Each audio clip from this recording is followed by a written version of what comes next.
কেমন আছো তোমরা সবাই? আমাদের গল্প কথার নতুন আরও একটি ভিডিওতে তোমাদের সকলকে জানাই স্বাগতম। আশা করছি সকলে খুব ভালো আছো, সুস্থ আছো, আর আমরাও বেশ ভালো আছি। আর আজকের দিনটা হচ্ছে বুধবার, আর এখন বাজে ঘড়ির কাঁটা ওই 6:45 মতো। আজকে না উঠতে একটু লেট হয়েছে, কেন জানি না, জানো তো, শরীরটা একদম ভালো লাগছিল না। শুধু মনে হচ্ছিলো আর খানিকক্ষণ শুতে পারলে ভালো হতো, কিন্তু আর তো শোয়ার মতো সময় নেই, কারণ এমনিতেই 15 মিনিট লেটে উঠেছি। তাই নিচে গিয়ে সমস্ত কাজ তাড়াতাড়ি করতেও হবে। আর কৌশিককে যেই জিজ্ঞেস করলাম যে সকালে তোমায় কি বানিয়ে দেবো, বললো আর যাই দাও, আমাকে ভাত বানিয়ে দেবে না, আজকে আমার ভাত খেতে ইচ্ছা করছে না। তো এদিকেও একটা প্রেশার চলে এলো যে চট জলদি কি বানিয়ে দেবো। কি বলো তো, ভাত খেলে তো তাড়াতাড়ি হয়ে যায়, ওদিকে ভাতের মধ্যে হয়, এদিকে আমি অন্য কাজ করতে পারি। কিন্তু সকাল সকাল ও বললো আবার একটা অন্য কিছু করে দিতে। তো সেই ভাবনা চিন্তা নিয়েই বলতে পারো এক প্রকার হুড়মুড় করে সমস্ত কাজ শুরু করে দিয়েছি, নাহলে শেষ করতে পারবো না।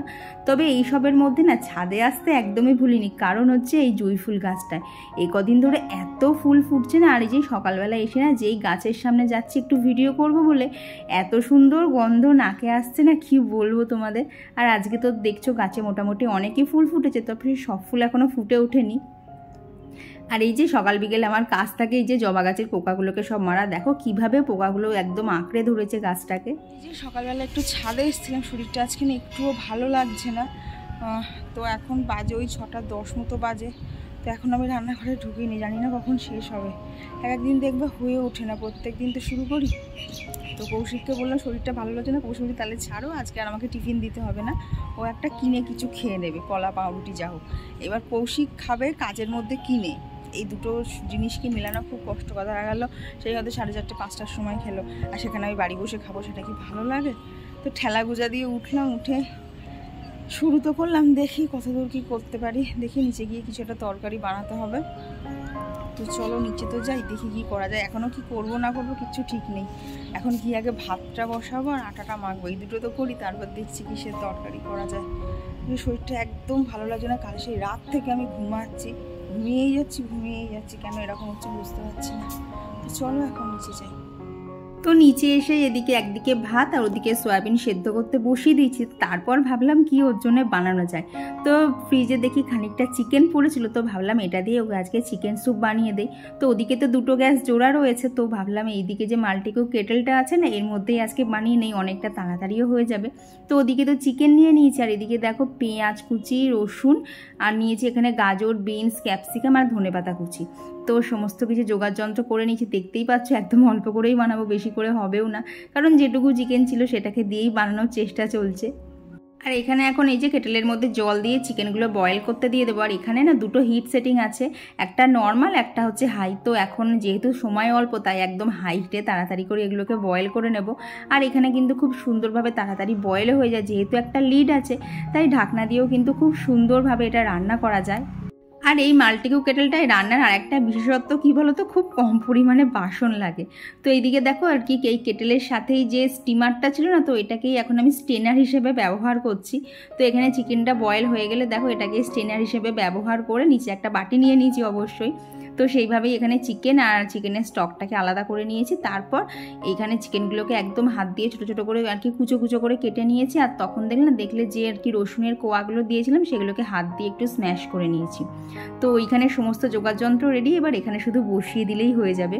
তো এখানে আর কি কেটেলের মধ্যেই তেল দিয়ে দিয়েছি, তোমরা চাইলে এখানে বাটারও ইউজ করতে পারো। তার মধ্যে পেঁয়াজ কুচি আর এদিকে গাজর, বিনস আর ক্যাপসিকাম, এই সব কিছু দিয়ে এখন হালকা করে একটুখানি নেড়ে নিচ্ছি। খুব বেশি কিন্তু ভাজবো না, একদম হালকা করে ভাজতে হবে। আর এখনই একটু নুন দিয়ে দিলাম যাতে খুব তাড়াতাড়ি সবজিগুলো নরম হয়ে যায়। তবে এই কেটেলটার একটা বিশেষত্ব কি জানো, এটা একটা নির্দিষ্ট টেম্পারেচারে যাওয়ার পর কিন্তু অটোমেটিক অফ হয়ে যায়, তারপরে ঠান্ডা হলেই কিন্তু আবার অন হবে। তাই একসাথে যখন 2-3টে কাজ চলে না, তখন কিন্তু এটা খুবই কাজের দেয়, কারণ রান্না কোনো জিনিসই মানে ওভারকুক হয়ে যাওয়ার কোনো চান্স থাকবে না, ঠিক যেটুকু দরকার সেইটুকুই হবে। তো এদিকে ওইগুলো একটুখানি ফুটিয়ে নিয়ে তার মধ্যে চিকেনগুলো দিয়ে দিয়েছি, দিয়ে এখন এর মধ্যে সয়া সস আর দিয়েছি হচ্ছে টমেটো সস দিয়ে ভালো করে নাড়াচাড়া করে যে বাকি চিকেনের স্টকটা ছিল সেটা এখানে দিয়ে দিয়েছি, দিয়ে ঢাকা দিয়ে দিলাম। তারপর মিনিট 10 মতো ওখানে ফুটেছে। আর এইদিকে ফাঁকে ফাঁকে কিন্তু আমি এদিকে অনেক কাজই এগিয়ে নিয়েছি, চলো তোমাদেরকে পরে দেখাচ্ছি। তো এখন এই 1 চামচ মতো কর্নফ্লাওয়ার গুলে এর মধ্যে দিয়ে দিলাম, আর দিয়ে দিলাম একটুখানি ব্ল্যাক পেপার পাউডার, আর ওপর থেকে একটুখানি ফ্রেশনেস আনার জন্য একদম ফ্রেশ ধনেপাতা কুচি। আর খেতেও কিন্তু বেশ ভালো লাগছিল। আর সাথে ওকে মানে চিকেন স্যুপের সাথে ওকে ব্রেড দিয়ে দিয়েছিলাম। আজকে ওর ব্রেকফাস্টটাও অন্যরকম করে দিয়েছি। আর এটার সবথেকে বিশেষত্ব হচ্ছে খুব তাড়াতাড়ি রান্না হয়ে যায়। দেখলে তো সেরকম একটা বাসনও লাগেনি, যেটা আমাদের মতো হাউসওয়াইফদের কাছে একটা আনন্দের ব্যাপার, কারণ এত সুন্দর একটা রান্না হয়েছে কিন্তু সেরকম বাসন নামেনি। তো এখানে ওর জন্য তুলে রাখছি, আর বাদ বাকিটা রেখে দেবো। আমি না পরে বাজারে যাব, তো তার আগে ভেবেছি একটু খেয়ে যাব, কারণ বাজার আর কি খালি পেটে বাজার করতে যেতে একটু কষ্টই হয়। তো তোমরা যদি এই মাল্টিকো কেটেলটা নিতে চাও, তার জন্য লিঙ্ক আমার ডিসক্রিপশন বক্সে দেওয়া আছে। আর কি এই ভিডিওর ডিসক্রিপশন বক্সে তোমরা চাইলে সেখান থেকে গিয়ে পারচেস করে নিতে পারো। দেখবে তখন কাজের কত হেল্প হয়। আর এতে কিন্তু ডিম বয়েল করা, এমনকি এই যে স্টিমারটার সাহায্যে কিন্তু মোমো খুব সুন্দর বানানো যায়, যার জন্য বলতে পারো এটার নাম মানে মাল্টিপারপাস টাকা একদম সার্থক হয়েছে। এর মধ্যে অনেক কিছু বানানো যায়। তো ওইদিকে তো চিকেন স্যুপটা হয়ে গেছে, আর কি ওর খাবারটাকে রেডি করে দিয়েছি। ও এখন সকালবেলা ধরো উঠেছে, ফ্রেশ হবে, তারপরে পুজো দেবে, তারপরে খাবে। আর গরম গরম তো অত খেতে চায় না, আর কি গরমকালে দেখবা বেশি গরম না খাওয়া যায় না, আরও ঘেমে যায়। আর তারপর স্নান করে দেখবা যেন আরও গরম লাগে। তো ও যেহেতু স্নান টান করেই খাবে, তাই ভাবলাম একটুখানি আর কি আগে করেই করে রাখি, তাহলে ওর খেতে আর কি সুবিধা হবে। আর এখানে টিফিনের জন্য বানাচ্ছে হচ্ছে সয়াবিন আলুর তরকারি। তো মানে বেশিরভাগ সময় তোমাদের সাথে শেয়ার করি যে সয়াবিন আলুর তরকারিটা আর কি নিরামিষভাবেই বানাই, তবে না আজকে একটুখানি পেঁয়াজ রসুন দিয়ে বানিয়েছিলাম, কারণ বুধবার পেঁয়াজ রসুন খেতে তো কোনো অসুবিধা নেই। মাঝে মধ্যে না পেঁয়াজ রসুন দিয়ে খেতে খুব ভালো লাগে, কারণ বেশিরভাগ দিনই তো নিরামিষ খাওয়া হয়। তো ওইখানে তরকারিও হয়ে গেছে, এদিকে মাছ ফাঁকে রুটিগুলোও করে নিয়েছি। আর ওই যে কেটেলের রান্না হচ্ছিল না, ততক্ষণে জানো এই সমস্ত যোগাযন্ত্র সব করা হয়ে গেছিলো, আটা মাখা হয়ে গেছিলো, এমনকি এগ বয়লারের ডিমটাও সেদ্ধ করে নিয়েছিলাম। যার জন্যই বলতে পারো দেরি করে উঠলেও না সমস্ত কাজ সময়ের মধ্যে শেষ করতে পেরেছি। তো এইদিকে ওর সমস্ত টিফিনগুলো যা যা ওর লাগবে সমস্ত কিছু প্যাক করে দিয়েছি। তো চলো এটা এখন ওকে দিয়ে দেয়, ও বেরিয়ে যাক, তারপরে আমার এক প্রকার নিশ্চিত। তো এদিকে ওর টিফিনটা তো প্যাক করা হয়ে গেছে, এখন শুধু একটুখানি জলের মধ্যে এই যে গ্লুকনডিটা গুলে দেবো, তাহলেই হয়ে যাবে। আর এদিকে ওর খাওয়া দাওয়া কমপ্লিট, সমস্ত কিছু হয়ে গেছে। তো এইখানে ওকে ওর টিফিনটা দিয়ে দিলাম। তো ও বললো ওর এখনও বেরোতে না মিনিট 5-7 দেরি আছে। তো ভাবলাম তাহলে ওর যতক্ষণ দেরি আছে তাহলে আমি সেই ফাঁকে না ওপরে চলে যাই। আজকে না আর ওপরে যাওয়া হয়নি, এতটা দেরি হয়ে গেছিলো, বললাম না দেরি করে উঠেছি, তাই রান্নাঘরে ঢুকে একেবারে নাকের জলে চোখের জলে হয়ে যাচ্ছিলাম। কিন্তু তবুও জানো তো মনের ওপর মানে নিজের ওপর ভরসা রাখি যে না ঠিক পারবো। ওই কিভাবে হবে এটা একদমই ভাববো না, কারণ এটা যদি ভাবি না আমি আরও কাজ করতে পারবো না। তো এখানে এসে তাড়াতাড়ি করে বিছানাটা ঝেড়ে নিলাম। এক প্রকার কৌশিক সকালবেলা উঠে ঝেড়েই নেয়, তবে ভাত পাখিটা যেটুকু এই যে আমার পরিপাটি করে গোছানো সেটাকেই আমি করতে চলে এসেছি। তাড়াতাড়ি করে বিছানাটা গুছিয়ে ঘরটা কোনো রকমের ঝাঁট দিয়ে এই যে চলে এসেছি নিচে। এই যে কৌশিক বেরিয়ে গেল, এখন গেটটা দিয়ে তারপরে এখন ওপরে গিয়ে আবার ভালো করে ঘরটাকে ঝাঁট দিতে হবে, কারণ না সকালবেলায় এত রান্নাবান্নার চাপে না ঘরটাকে আর ভালোভাবে না মানে একটানে যদি করতে যাচ্ছি না ভালোভাবে বলতে পারো কোনা কাদারি সমস্ত কিছু না ভালো করে হচ্ছে না। তাই ঠিক করেছি ও বেরোনোর আগে একটা মোটামুটি করে ঝাঁট দিয়ে রাখবো, তারপর ও বেরিয়ে গেলে আবার এই যে বসে বসে সুন্দর করে দেবো। কি বলো তো এইভাবে বসে বসে করতে গেলে তো সময় বেশি লাগে। আর ওই 7:30 অবধি আমার যা প্রেশার চলে, তখন এই ঘর ঝাঁট দেওয়াটা না আমার কাছে প্রচণ্ড একটা কষ্টকর কাজ মনে হয়। তার উপর ফ্যানটা অফ থাকে, মানে সে যে কী কষ্ট হচ্ছে এই গরমের মধ্যে সেটা মানে ভাষায় বলার না।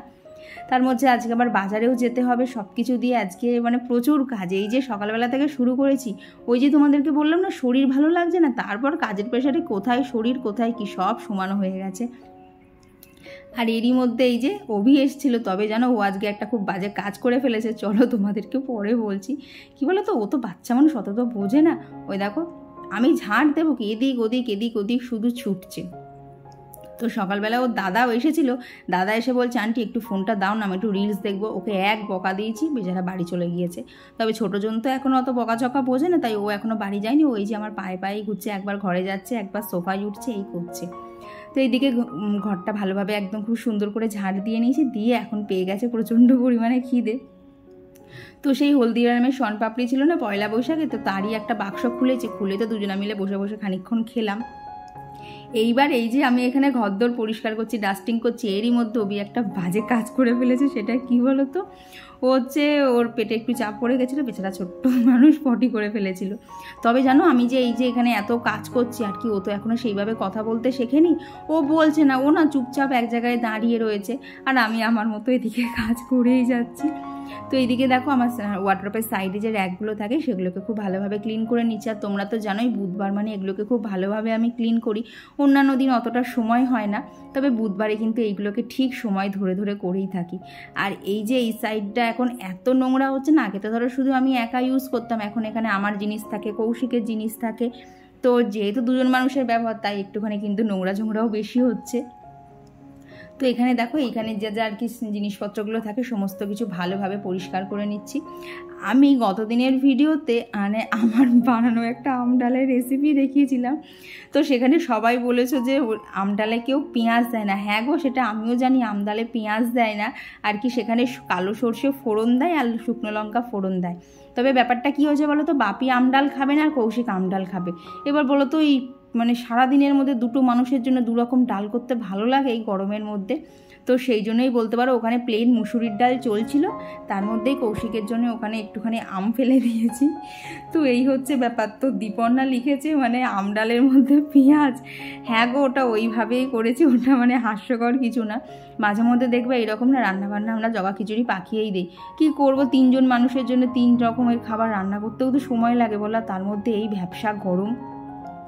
তো এরই মধ্যে ডাস্টিং ফাস্টিং সমস্ত কমপ্লিট করে এই যে এখন ভালো করে সানস্ক্রিনে নিজেকে মুড়ছি, কারণ বেরোবো হচ্ছে বাজারে। তো এত গরম লাগছে না, ভাবলাম আগে সানস্ক্রিনগুলো অ্যাপ্লাই করে নেই, ফ্যানটা চালিয়ে তারপরেই জামাটা পরবো। তো এইবার সমস্ত কিছু মাখামাখি কমপ্লিট করে ভাবছি কি জামা পরবো, যেটাই পরবো সেই তো প্রচণ্ড গরম লাগবে।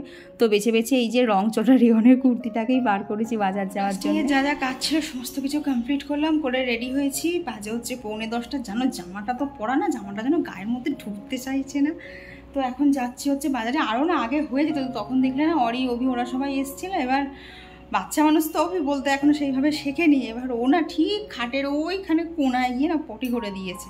তখন দেখলে না সোনপাপড়ি খাচ্ছিল, ওই তার পরে কি আগেই হবে সামথিং, তো তারপরে দেখি ওখানে পটি করে দিয়েছে, দিয়ে আমি তো বুঝতে পারিনি, দিয়ে না অনেকক্ষণ দেখছি ও না কোনার থেকে সরছে না।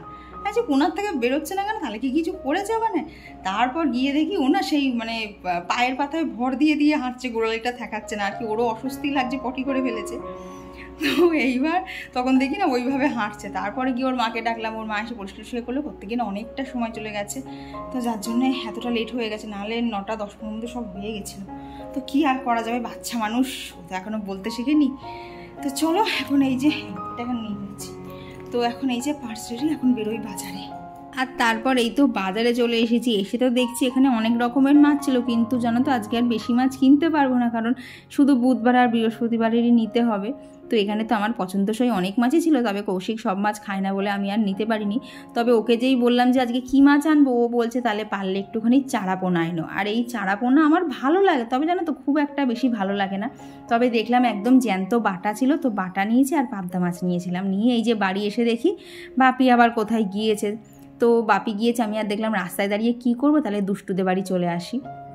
তো ওখানে দুষ্টুকে ওর ম্যাডাম পড়াচ্ছিল, আর আমি আর অভি এখানে একটু খেলাই করছিলাম। আর ওই যে আমার ব্যাগের ডাঁটা দেখেছে, ওই ডাঁটা ও নেবেই, ও ওই ডাঁটা নিয়ে যেন সবাইকে হাট হাট হাট হাট করছে, মানে ডাঁটাটাকেও লাঠির মতো করে ব্যবহার করছে। তো তারপর বাপি আস্তে আস্তে প্রায় 11:15 হয়ে গেছে, আজকে রান্না করতেও জানো তো অনেক দেরি হয়ে গেছে, মাঝখানে কতটা সময় ওখানে নষ্ট গেল। তো তোমাদেরকে বললাম না পাবদা মাছ এনেছিলাম, জানো প্রত্যেকটা পাবদা মাছের ভেতরে ডিম ছিল। বাড়ি এসে না মাছ ধোয়ার সময় এত আনন্দ লাগছিল, দেখবে মাছের ভেতর মানে এরকম যদি যখন আর কি গোটা মাছগুলো খাওয়া হয় না, ভেতরে যদি একটুখানি করেও ডিম পাওয়া যায় বেশ আনন্দ লাগে। তো সেটা নিয়েছিলাম, আর এখানে একটুখানি না গঙ্গার কি এটাকে বললো কাঁচকি চুনো, মানে ওই চুনো মাছই বলতে পারো, তবে এইগুলো না কাটতে লাগে না, ধুয়ে নিলেই হয়ে যায়। তো সেই মাছ এনেছিলাম, তো মাছগুলো ধুয়ে নিয়ে আগে আমি খেয়ে নিয়েছি, নিয়ে এইবার মাছগুলোকে আর কি যেটা রান্না করব সেটা রান্নার জন্য রাখতে হবে, আর যেগুলো ফ্রিজে ঢোকানো সেটা ফ্রিজে রাখতে হবে। তো প্রথমে তো ভেবেছিলাম আজকে পাবদা মাছটা করব, তাড়াতাড়ি হয়ে যাবে, তারপরে দেখলাম জানো তো বাটা মাছগুলো না জ্যান্ত ছিল, তো ভাবলাম জ্যান্ত মাছটা আর ফ্রিজে রাখতে হবে না, তাহলে মানে বাটা মাছটা আজকে করে নেই, আর ওখানে পাবদা মাছ তারপরে চুনো মাছ এগুলো সব কাল করব। তবে জানো তো এখানে সবটা পাবদা মানে বাটা মাছ ছিল না, বাপি আবার সরপুটি খেতে খুব পছন্দ করে, তাই বাপির জন্য আবার সরপুটিও নিয়েছিলাম। মানে ওনার ডালায় না সব রকম মাছ মেশানো ছিল, তো তাই যেটা যেটা পছন্দ হয়েছে তুলে নিয়েছি। তো এইখানে এই যে বাজারগুলো এখন ঢালছি, তারপরে আবার ওদিকে রান্নার ওখানেও যেতে হবে। আর জানো আজকের ডাঁটাগুলো এত তাজা পেয়েছি না, সেই ডাঁটা দিয়েই বাটা মাছের ঝোল করেছিলাম, তোমাদেরকে পরে দেখাচ্ছি। ডাঁটাগুলো না আজকে আর ভাজিনি, মানে এমনিই ঝোলের মধ্যে দিয়ে দিয়েছিলাম। ঝোলটায় এত সুন্দর একটা স্বাদ এসেছিল না, মানে গন্ধে গন্ধেই খাওয়া হয়ে যাবে ডাঁটার। তো আর গত দিনের ভিডিওতে জয়শ্রী বিশ্বাস দিদিভাই লিখেছে যে গরমে তো আঠাগুলো শুকিয়ে যায়, আর তোমার ওপরের ঘর তো গরম, তো সেই জন্যেই ওই যে ওয়ালে যে আর্টিফিশিয়াল পাতাগুলো লাগানো আছে ওগুলো খুলে যাচ্ছে। হ্যাঁ গো দিদিভাই, হতে পারে। কদিন আগেও জানো তো এত খুলতো না, ইদানিং দেখছি যতই আটকায় না ততই ওগুলো খুলে যাচ্ছে। তো এই যদি ব্যাপার হয় তাহলে এখন কয়েকদিন একটু চেপে চুপে চালাই, তারপরে গরম তো আর সবসময় এরকম থাকবে না। সত্যি কথা গো, আমার উপরের ঘর এত গরম না, মানে ভিডিও ভয়েস দেবো কি আমি মানে দরদর করে ঘামি, এত কষ্ট হয় তখন। যতই হোক ফ্যান চালিয়ে তো আর ভয়েস দেওয়া যায় না। আর গতদিনের ব্লগে কমেন্ট করেছিল পিয়াসা, আর ড্রামা কুইন থেকে কমেন্ট করেছে দিদি আমার নামটা নিও, আমার নাম সিন্ধিয়া আর আমার দিদির নাম অঙ্কিতা পাল, জানো আমরা টুইন্স। তোমার এই কথাটা শুনে খুব আনন্দ লাগলো। তুমি মনে হয় এটা আগেও একটা কোনো কমেন্টে করেছিল, তবে সেদিন তোমার কমেন্টটা আর ফুলফিল পড়া হয়নি, তাই আজকে পড়ে দিলাম। আর তোমার নামটাও খুব সুন্দর সিন্ধিয়া, আমার তো বেশ ইউনিক লেগেছে। আমি এখনও এই নামটা কোনো দিন শুনিনি, অঙ্কিতা নাম শুনেছি, তবে তোমার নামটা বেশ আমার ইউনিক লাগলো। আর কমেন্ট করেছিল পুষ্পা জয়স্তারি ব্লগ থেকে। আর সোমা লাইফস্টাইল থেকে দিদিভাই কমেন্ট করেছে যে আমার বাড়ি কোথায়। তো আমার বাড়ি হচ্ছে রানাঘাটে। আর রুনা সাহা দিদিভাই লিখেছে সুমি তোমার চুল কিন্তু অনেক লম্বা সুন্দর হয়েছে। হ্যাঁ গো, সব কিছু ওই তেল আর টনিকের কামাল, নাহলে তো দেখো আমি মাথায় কোনো হেয়ার প্যাক বা এক্সট্রা করে কোনো হেয়ার স্পা কিছুই করি না, ওই টনিক আর অয়েলি ভরসা আমার চুলের জন্য। আর গত ভিডিওতে কমেন্ট করেছিল সীতা চক্রবর্তী দিদিভাই। তো দিদিভাই লিখেছে অনলাইনে দেখবে মোটা সেলোটেপ পাওয়া যায় যা ওয়ালে টেপগুলো আটকায়। ঠিক আছে দেখবো গো, তোমার কাছে না যদি লিঙ্ক থাকে তাহলে আমায় কোনো একটা কমেন্টে মেনশন করে দিও না গো, তাহলে আমার একটু বুঝতে সুবিধা হবে। তো এইদিকে দেখো রান্নাবান্নার সমস্ত কিছু কমপ্লিট করে নিয়েছি, এখন রান্নাঘরটাও ভালো করে ক্লিন করে নেব। তো আর গত ভিডিওতে কমেন্ট করেছিল সুরভিদি, দোয়েল, ঝুম্পা পাল দিদিভাই, বর্ণালিস লাইফ, কোয়েল। আর কমেন্ট করেছিল শিল্পী নন্দী দিদিভাই, Supriya's blog, Gopinath they IT থেকে দিদিভাই, অনামিকা হালদার দিদিভাই। আর কমেন্ট করেছিল রাখিপাল দিদিভাই, অ্যান্টি কুকিং থেকে দিদিভাই কমেন্ট করেছে। ফার্স্ট কমেন্ট করলাম সুইটবন, থ্যাংক ইউ দিদিভাই। আর কমেন্ট করেছিল সম্পাদে দিদিভাই, মৌ লাইফস্টাইল, লোপামুদ্রা দি, ঝর্ণা এজেন্সি থেকে দিদিভাই। আর কমেন্ট করেছিল সুস্মিতা অফিসিয়াল থেকে। আর কমেন্ট করেছিল মৌমিতা নন্দী ব্লগ। তো দিদিভাই একটা আমাকে রান্নাঘর ক্লিন করার জন্য লিকুইডের সাজেশান দিয়েছে, আর যেটা হোমমেড। তো দিদিভাই বলেছে সেটা বানিয়ে রেখো, তাহলে আরও সুবিধা হবে। ঠিক আছে, তুমি বললে আমি অবশ্যই একবার বানিয়ে ট্রাই করব। আর সম্পাদে দিদিভাই লিখেছো এত সুন্দর করে কাজ করো, মনে হয় তোমার অনেক দিনের এক্সপিরিয়েন্স, খুব পুরো নিট অ্যান্ড ক্লিন। না গো, এক্সপিরিয়েন্স আমার কিছুই নেই, এই জবে থেকে বলতে পারো বাড়িতে এসেছি লাস্ট 1 বছর, এই থেকেই আমার সংসার জীবন ভালোভাবে শুরু হয়েছে। না হলে ওখানে তো দুজন শুধু কোথায় ঘুরতে যাব, কোথায় খেতে যাব, এই নিয়েই ব্যস্ত থাকতাম। তবে বাড়ি আসার পর সংসার যে জিনিসটা কি, তাতে যে কতটা প্রেশার থাকে সেটা আমি এখন হাড়ে হাড়ে টের পাচ্ছি। কারণ আগে যখন ধরো ওইখানে থাকতে কৌশিক অফিসে যেত না, তো তখন ওকে এই লাঞ্চ বানিয়ে দিতে হতো না, কারণ ও অফিসের ক্যান্টিনে খেয়ে নিত। তবে এখন এই যে লাঞ্চ প্যাক করা, টিফিন প্যাক করা, এইসবের যা প্রেশার থাকে সকাল থেকে। তো চলো আবার পরে দেখা হচ্ছে।